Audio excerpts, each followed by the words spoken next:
আজ বাড়িতে রান্না হয়েছিল গরম ভাত আর খাসির মাংসের ঝোল। আর কি চাই, আর তো কোনো কিছুই দরকার নেই। তো এই যে ফার্স্টে গরম ভাত নিয়ে নিলাম, তারপরে অনেকটা পরিমাণে খাসির মাংস দিয়ে দিলাম। তো আমি ফার্স্টে ঝোল দিয়ে ভাতটা মাখিয়ে ফার্স্ট একটু খেয়েছিলাম।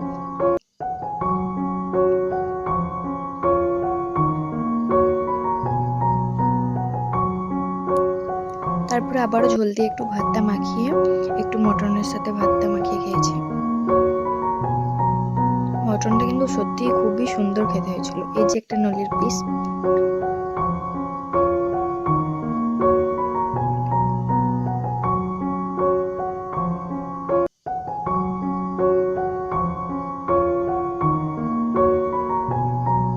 আর মটনটা খুব সফট হয়েছিল।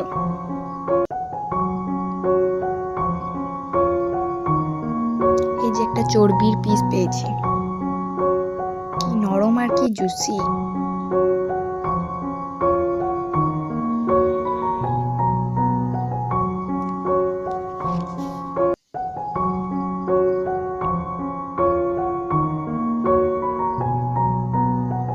তারপরেও আবার মাংস একটু দিয়ে ভাত মাখিয়ে খেয়ে নিলাম।